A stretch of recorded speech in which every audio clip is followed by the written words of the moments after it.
Hi കൂട്ടുകാരെ, സച്ചിയുടെയും രേവതിയുടെയും പുതിയൊരു upcoming episode റിവ്യൂയിലേക്ക് എല്ലാവർക്കും സ്വാഗതം.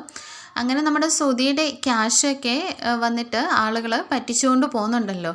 അങ്ങനെ പറ്റിച്ചുകൊണ്ട് പോയതിന് ശേഷം സുധി പോയി പോലീസ് സ്റ്റേഷനിൽ കംപ്ലൈൻറ്റ് കൊടുക്കുന്നുണ്ട് കേട്ടോ. എന്നാൽ ഈ കാര്യം വീട്ടിൽ മാത്രം ആരോടും പറഞ്ഞിട്ടില്ല. ചന്ദ്രയും സുധിയും മാത്രമാണ് അറിഞ്ഞിട്ടുണ്ടായിരിക്കുക. അങ്ങനെ അത് പോലീസ് സ്റ്റേഷനിൽ പോയി കംപ്ലൈൻറ്റ് കൊടുക്കുന്നതും അതെങ്ങനെയൊക്കെയാണ് സംഭവിച്ചതെന്ന് സുധി ഇങ്ങനെ വിവരിക്കുന്ന വീഡിയോ ഒക്കെ നമ്മുടെ സച്ചി എടുക്കുന്നുണ്ട്. അതിന് ശേഷമായിട്ട് വരുന്ന എപ്പിസോഡാണ് കേട്ടോ. എന്നാൽ ശ്രുതിയാണെങ്കിൽ ക്യാഷ് പോയതൊന്നും പറയാതെ തന്നെ ശ്രുതിയുടെ അടുത്ത് പോലും പറയുന്നില്ല കേട്ടോ.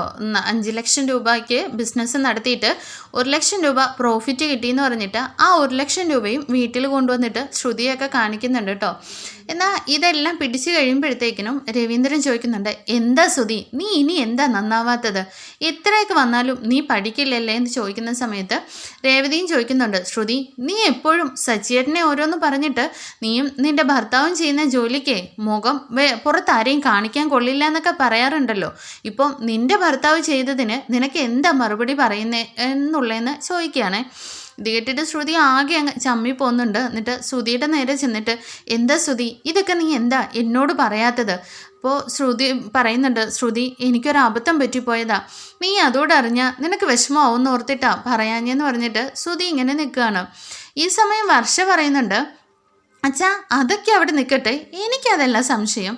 ഇവർ പറഞ്ഞു ഇപ്പോൾ ലോസാണ് ഉണ്ടായിട്ടുള്ളത്, കടയിൽ നിന്ന് ആളുകളെ ക്യാഷ് പറ്റിച്ചുകൊണ്ട് പോയി. എന്നാൽ സുധിയേട്ടനാണെങ്കിൽ 5 ലക്ഷം രൂപയ്ക്ക് ബിസിനസ് നടത്തിയിട്ട് 1 ലക്ഷം രൂപ പ്രോഫിറ്റും കിട്ടിയെന്ന് പറഞ്ഞിട്ട് ഇവിടെ കൊണ്ടുവന്നല്ലോ. അപ്പോൾ കൊടുക്കാനുള്ളവർക്ക് ക്യാഷും കൊടുത്തു, 1 ലക്ഷം രൂപ ഇവിടെ കൊണ്ടുവരികയും ചെയ്തു. അപ്പോൾ ആ ക്യാഷ് എവിടെ നിന്നാന്ന് ചോദിക്കുകയാണ് കേട്ടോ. ഇത് കേൾക്കുമ്പോഴേക്കും ചന്ദ്രമതി സുധി ആകെ അങ്ങ് ഞെട്ടിപ്പോകുന്നുണ്ട്. അപ്പോഴേക്കും സച്ചിൻ പറയുന്നുണ്ട്, അത് തന്നെയാണ് വർഷേ എനിക്കും ചോദിക്കാനുള്ളത്, എവിടുന്നാടാ നിനക്ക് എവിടുന്നാ പൈസയെന്ന് ഇപ്പോൾ പറയണമെന്ന് പറഞ്ഞ് സച്ചി നേരെ സുധിയുടെ നേരെ ചെല്ലുകയാണ്. അപ്പോൾ എല്ലാവരും ഇങ്ങനെ ശ്രദ്ധിച്ച് നിൽക്കുകയാണ്, എന്താ കാര്യം, എവിടെ നിന്നാ ക്യാഷ് എന്നൊന്നും അറിയില്ലല്ലോ. അപ്പോൾ സച്ചി പറയുന്നുണ്ട്, അച്ഛാ ഇവിടെ എല്ലാവർക്കും അറിയാവുന്ന ഒരു കാര്യമുണ്ട്, ഈ വീട്ടിലിപ്പോൾ ഒരു സംഭവം നടന്നിട്ടുണ്ട്. അപ്പോൾ ആ സംഭവത്തിനെ കുറിച്ച് അന്വേഷിച്ചുകൊണ്ടിരിക്കുകയാണെന്ന് അറിയാമല്ലോ. അപ്പോൾ ഇവൻ എവിടെ നിന്നാണ് ഈ പൈസ ഉണ്ടായതെന്ന് എനിക്ക് ഇപ്പോൾ അറിയണമെന്ന് പറഞ്ഞിട്ട് സുധിയുടെ നേരെ ചെല്ലുകയാണ് കേട്ടോ. ഇത് കാണുമ്പോഴേക്കും സുധി എങ്ങാനും പറഞ്ഞു പോകുമെന്നുള്ള ഒരു ടെൻഷനിൽ ചന്ദ്ര തന്നെ പെട്ടെന്ന് തന്നെ വിഷയം മാറ്റാനായിട്ട് പോയി സുധിയുടെ കർണം നോക്കി ഒറ്റ അടി കൊടുക്കുകയാണ് കേട്ടോ. സുധിയാണെങ്കിൽ പൊട്ടൻ, അവനൊന്നും മനസ്സിലാവുന്നുമില്ല. പെട്ടെന്ന് തന്നെ ഇങ്ങനെ മുഖം പൊത്തിപ്പിടിച്ചുകൊണ്ട് അമ്മയെന്ന് പറഞ്ഞിട്ട് കരയാണ്. അപ്പോഴേക്ക് വീണ്ടും ചന്ദ്രമതിയാണെങ്കിൽ കോളറിനൊക്കെ ഇങ്ങനെ പിടിച്ചിട്ട് ഷെയ്ക്ക് ചെയ്യുന്നുണ്ട്. എന്താടാ നിനക്ക് എവിടെ നിന്നാ പൈസ കിട്ടിയത്, നീ ഇത്രയും വലിയ കള്ളത്തരങ്ങൾ കാണിച്ചോ, ഞാൻ പോലും അറിയാതെ എന്നൊക്കെ പറഞ്ഞിട്ട് വീണ്ടും വീണ്ടും ഇട്ട് അടിക്കുകയാണ് കേട്ടോ. അപ്പോഴേക്കും സച്ചിക്ക് മനസ്സിലാവുന്നുണ്ട് ഇത് ചന്ദ്രയുടെ പുതിയ അടവാണെന്നുള്ളത്.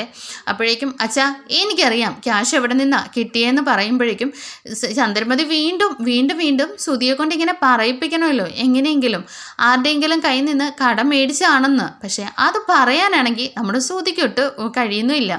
അങ്ങനെ ചന്ദ്രമതി വീണ്ടും അടിച്ചിട്ട് ചോദിക്കുന്നുണ്ട്, പറയടാ നിനക്ക് എവിടെ നിന്നാ കാശ്, നീ ആരുടെ അടുത്ത് നിന്നാ കടം മേടിച്ചതെന്ന് ചോദിക്കുമ്പോഴത്തേക്കിന് അത് അമ്മയെന്ന് പറഞ്ഞിട്ട് വീണ്ടും നീ ആരോടാ മേടിച്ചതെന്ന് മാത്രം പറയുന്നുണ്ട് കേട്ടോ. അപ്പോഴേക്കും പെട്ടെന്ന് തന്നെ സുധി കയറി പറയുന്നുണ്ട്, അതെ അമ്മേ, ഞാൻ എൻ്റെ ഫ്രണ്ടിൻ്റെ കയ്യിൽ നിന്ന് കടം മേടിച്ചതാണ്. എൻ്റെ ആ പാർക്കിൽ വരുന്ന ഫ്രണ്ട് ഉണ്ടല്ലോ, അവൻ്റെ കയ്യിൽ നിന്നാണ് ക്യാഷ് കടം മേടിച്ചതെന്ന് പറയുകയാണ്. അങ്ങനെ ചന്ദ്രമതി ഒരു വിധത്തിൽ ശ്വാസം വിടുകയാണ്, കാരണം സുധിയെ കൊണ്ട് അങ്ങനെ പറയിപ്പിച്ചല്ലോ. എന്നാൽ നമ്മുടെ സച്ചിക്കും രേവതിക്കും കാര്യങ്ങളൊക്കെ മനസ്സിലാവുന്നുണ്ട്. സച്ചിയാണെങ്കിൽ രേവതി സച്ചിനെ ഇങ്ങനെ ഒരു നോട്ടം നോക്കുന്നുണ്ട് കേട്ടോ. അപ്പോൾ രണ്ടുപേരുടെയും കൂടിയുള്ള അടവാണെന്നുള്ളത് അവർക്ക് മനസ്സിലാവുന്നുണ്ട്. എല്ലാവരുടെയും മുമ്പിൽ വെച്ച് സുധിയാണെങ്കിൽ പാർക്കിലെ ഫ്രണ്ട് തന്നതാണെന്ന് സമ്മതിക്കുകയും ചെയ്തു. എന്നാൽ സച്ചിയാണെങ്കിൽ ഒരു സംശയത്തോടു കൂടി വേണ്ടി ചോദിക്കുന്നുണ്ട്, അല്ല ഏത് ഫ്രണ്ടിൻ്റെ കയ്യിൽ നിന്നാണ് മേടിച്ചതെന്ന് പറയാനേ. അപ്പോഴേക്കും ശ്രീകാന്ത് കയറി പറയുന്നുണ്ട്, അത് അച്ഛാ അന്ന് സുധിയേട്ടൻ്റെ കൂടെ പാർക്കിലൊക്കെ കിടന്ന് ഉറങ്ങിയിട്ടുണ്ട് ഒരു ഫ്രണ്ടില്ലേ, അയാളായിരിക്കും, അയാളുടെ കയ്യിൽ നിന്നാണ് മേടിച്ചതെന്ന് പറയുമ്പോൾ സുധിയും പറയുന്നുണ്ട്, അതെ ശ്രീകാന്തേ അവൻ്റെ കയ്യിൽ നിന്നാണ്, അവൻ കുറച്ച് നാളായിട്ട് പൈസയൊക്കെ പലിശയ്ക്ക് കൊടുക്കുന്നുണ്ട്, അവൻ്റെ കയ്യിൽ നിന്ന് ഞാൻ തൽക്കാലത്തേക്കിന് മേടിച്ചതാണെന്ന് പറയുകയാണ്. അപ്പോഴേക്കും രവി ചോദിക്കുന്നുണ്ട്, എന്തൊക്കെയാണ് ഈ വീട്ടിൽ നടക്കുന്നത്, എന്നിട്ട് ഇത്രയും നേരം നീ എൻ്റെ എൻ്റെ അടുത്ത് എന്തിനാ അത് മറച്ചു വെച്ചതെന്ന് ചോദിക്കുകയാണ്. അപ്പോഴേക്ക് ചന്ദ്ര വീണ്ടും കയറിയിട്ട് എടാ എന്തിനാ നീ എൻ്റെ അടുത്ത് നിന്ന് പോലും മറച്ചു വെച്ചതെന്ന് പറഞ്ഞിട്ട് വീണ്ടും ശ്രുതി അടിക്കുകയാണ് കേട്ടോ. ആ കൂട്ടുകാരൻ്റെ നിന്നാണ് മേടിച്ചതെന്ന് പറഞ്ഞെങ്കിൽ നിനക്ക് എല്ലാവരുടെ അടുത്തും അങ്ങ് തുറന്നു പറയത്തില്ലായിരുന്നോ? ഇത് കേൾക്കുമ്പോഴേക്കും ശ്രുതിയാണെങ്കിൽ ഇടയിൽ കയറിയിട്ട് ചന്ദ്രനെ തടയുന്നുണ്ട് കേട്ടോ. വേണ്ട ആൻറ്റി, ശ്രുതിനെ ഇനി ഒന്നും ചെയ്യണ്ട. ശ്രുതി അന്നേരത്തെ ടെൻഷന് ചെയ്തതായിരിക്കും.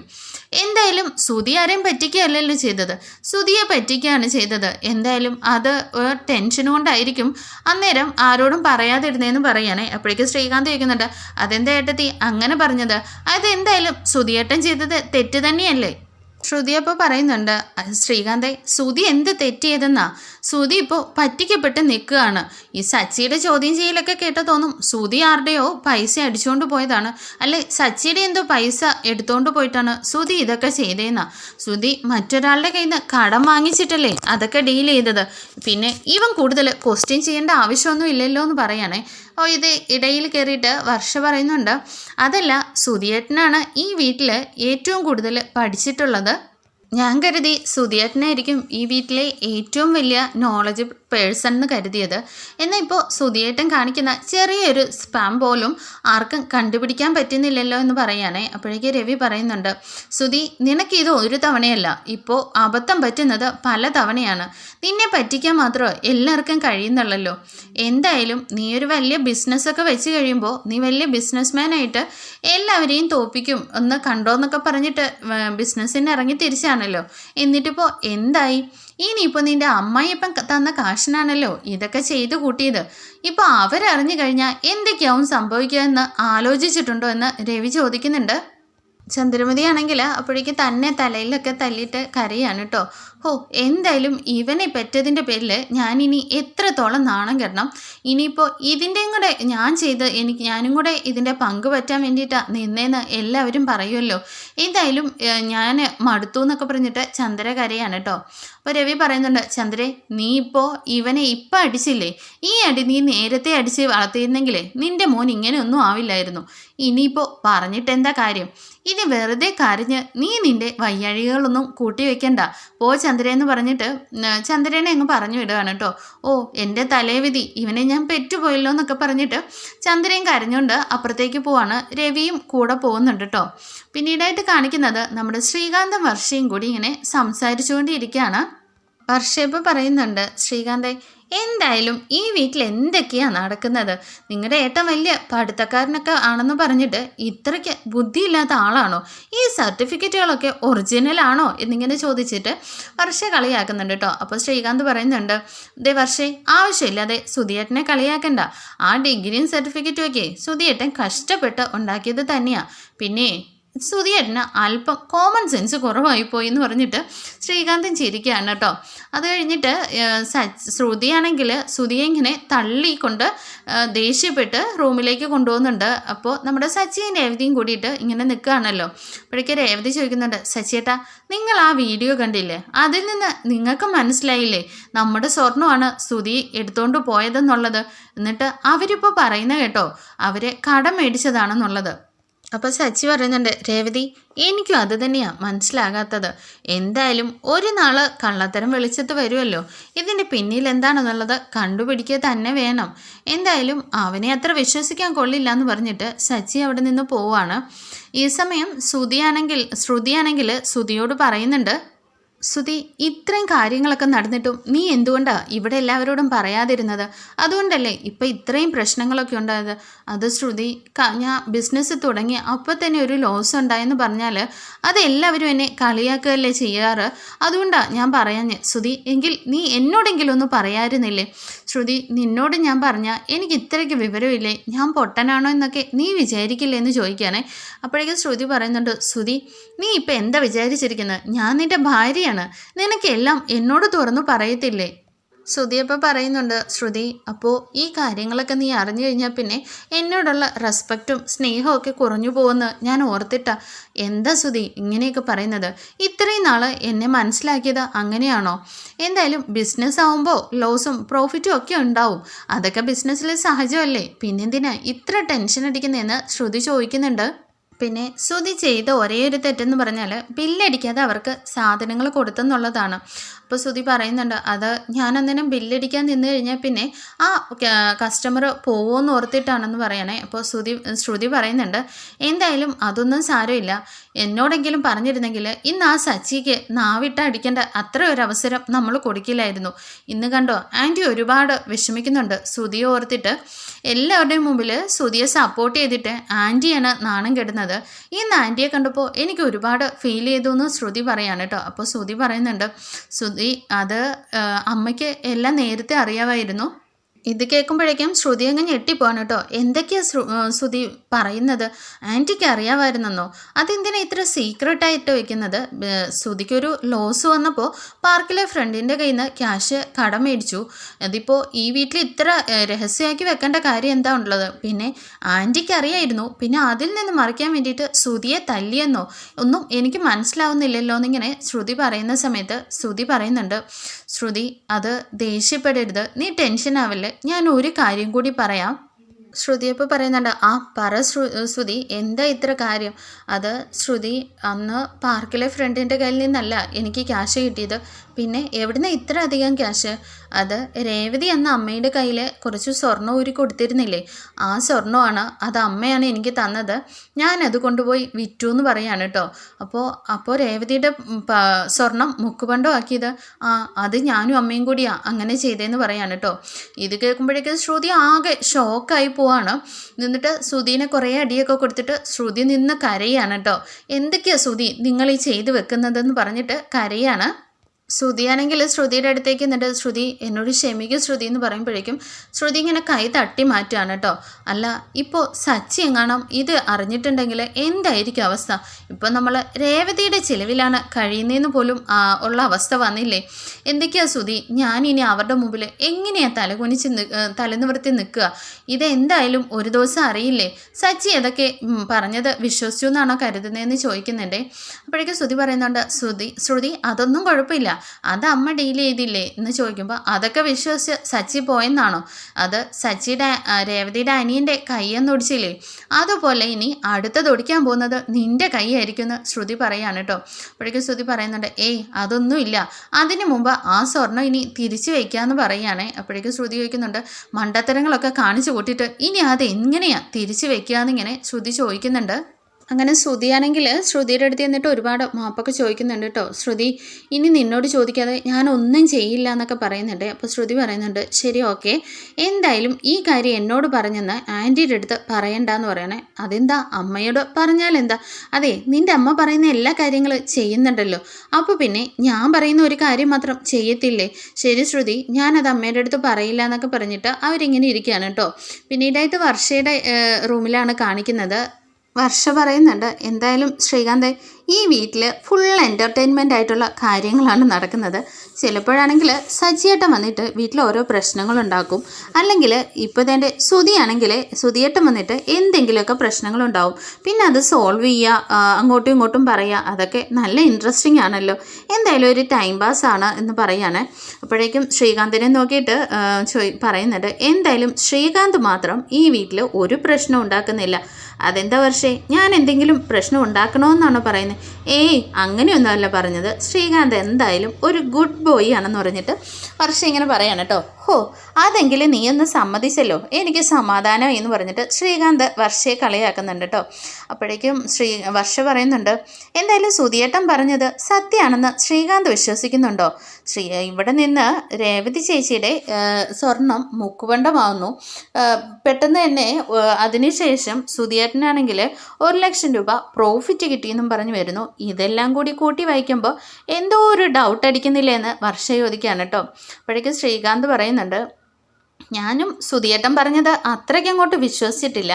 പിന്നെ വർഷേ, ഈ കാര്യങ്ങളിലൊന്നും നമ്മൾ ഇടപെടാൻ പോകണ്ട, അതൊക്കെ വലിയ പ്രശ്നങ്ങളാവും, നമുക്ക് എല്ലാവരും വേണമെന്ന് പറയണേ. അപ്പോൾ വർഷ പറയുന്നുണ്ട്, അതെന്താ ശ്രീകാന്തേ, നമ്മളും ഈ കാര്യങ്ങൾ ഈ വീട്ടിലുള്ളവരല്ലേ, അപ്പോൾ കുറച്ചൊക്കെ ഒന്ന് നമുക്കൊന്ന് ഡിറ്റക്റ്റീവായിട്ടേ അന്വേഷിക്കാന്നേ, അതൊക്കെ നല്ല ഇൻട്രസ്റ്റിംഗ് ആയിരുന്നല്ലോ എന്ന് പറഞ്ഞിട്ട് വർഷ ഭയങ്കര ഇൻട്രസ്റ്റിംഗിലാട്ടോ.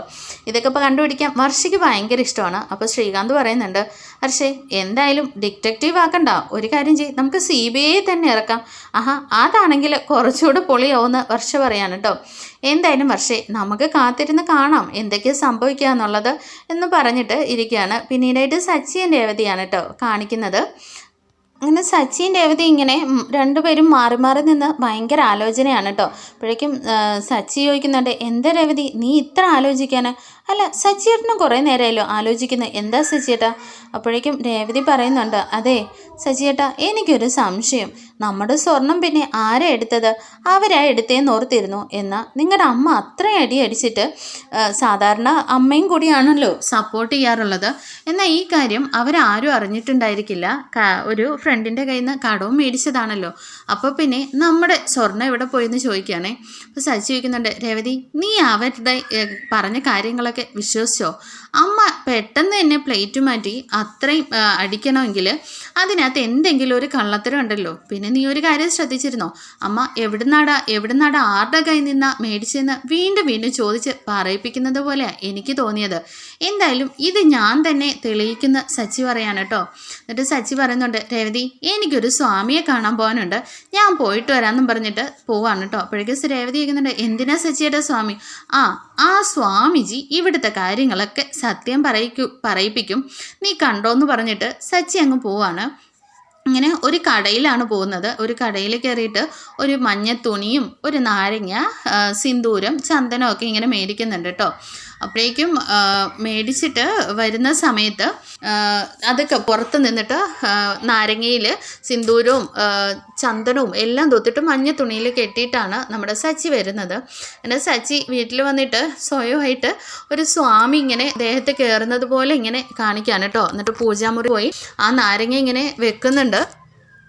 എന്നിട്ട് അവർ വന്നിട്ട് റൂമിൽ വന്ന് നിന്ന് ഇങ്ങനെ ഉറഞ്ഞു തുള്ളിക്കൊണ്ട് സച്ചി അല്ലാത്ത രീതിയിൽ പറയുന്നുണ്ട്, ഒരു നാരങ്ങ ഇവിടെ വെച്ചിട്ടുണ്ട്, അത് എന്തായാലും ഈ വീട്ടിൽ ഒരു കള്ളത്തരം നടന്നിട്ടുണ്ട്, ആ കള്ളത്തരം ചെയ്തത് ആരാണോ അവർക്ക് ആ നാരങ്ങ അതുമൂലം തന്നെ ഇങ്ങനെ നാരങ്ങ ഉരുണ്ട് വരും.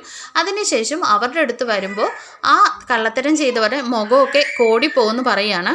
എന്നിട്ട് ഇങ്ങനെ ഉറഞ്ഞു തുള്ളിക്കൊണ്ടിരിക്കുകയാണ് സച്ചി. അപ്പോഴേക്ക് രവി വന്നിട്ട് തട്ടുന്നുണ്ട് കേട്ടോ. എന്താ സച്ചി, എന്തൊക്കെയാണ് ഇവിടെ നടക്കുന്നത്? അച്ഛാ, എന്താ അച്ഛാ? ഞാനല്ല, എൻ്റെ ദേഹത്തൊരു സ്വാമി കയറിയത് ഇറങ്ങിയതുപോലെ ഉണ്ട് അച്ഛാന്ന് പറയാനേ.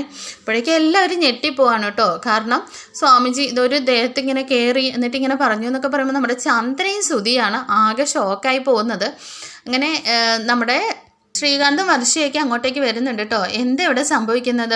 അപ്പോൾ സച്ചി പറയുന്നുണ്ട്, എന്തായാലും ഇങ്ങനെ എന്തോ സംഭവിച്ചിട്ടുണ്ട്, ഈ കള്ളത്തരങ്ങളൊക്കെ ചെയ്തവരുടെ മുഖമൊക്കെ കൂടിപ്പോവും, എന്തായാലും ഉള്ളത് തന്നെയാണെന്ന് പറയാനേ. അപ്പോൾ വർഷ പറയുന്നുണ്ട്, ശ്രീകാന്തെ നീ ഇതൊക്കെ വിശ്വസിക്കുന്നുണ്ടോ? ഇതൊക്കെ ചുമ്മാതെ, പണ്ടൊക്കെ ഏതോ അറിവില്ലാത്തവരൊക്കെ ഓരോന്നും പറഞ്ഞ് അന്ധവിശ്വാസങ്ങളാണ്, അതൊന്നും നടക്കാൻ പോകുന്നില്ലെന്ന് പറയാൻ കേട്ടോ. അപ്പോൾ സച്ചി പെട്ടെന്ന് തന്നെ ശ്രീകാന്തിൻ്റെ അടുത്തേക്ക് പോയിട്ട് ചെവിയിൽ പറയുന്നുണ്ട്, എടാ വർഷ ഇതിനെ കളിയാക്കുകയൊക്കെ ചെയ്താലേ വർഷയ്ക്കിനി ഡബിങ്ങേ ചെയ്യാൻ പറ്റില്ല എന്ന് പറയണേ. ഇത് കേൾക്കുമ്പോൾ ശ്രീകാന്തും പേടിച്ചു പോകണം കേട്ടോ. വർഷേ നീ മിണ്ടാതിരിയെന്ന് പറഞ്ഞിട്ട് വർഷയുടെ വാ പെട്ടെന്ന് തന്നെ പൊത്തിപ്പിടിക്കുന്നുണ്ട്. അപ്പോഴേക്ക് രേവതിയും പറയുന്നുണ്ട്, അത് ശരിയാ, എൻ്റെ അമ്മയും ഇന്നാൾ പറഞ്ഞിരുന്നു, ഈ സ്വാമി പറയുന്നത് സത്യമാണ്, അങ്ങനെയുള്ളത് ചിലർക്കാണെങ്കിൽ ആക്സിഡൻ്റ് ഉണ്ടാവും, ചിലരുടെ കൈയും കാലും ഒക്കെ ഒടിയും, അങ്ങനെയൊക്കെ സംഭവിക്കാറുണ്ടെന്ന് പറയുകയാണേ.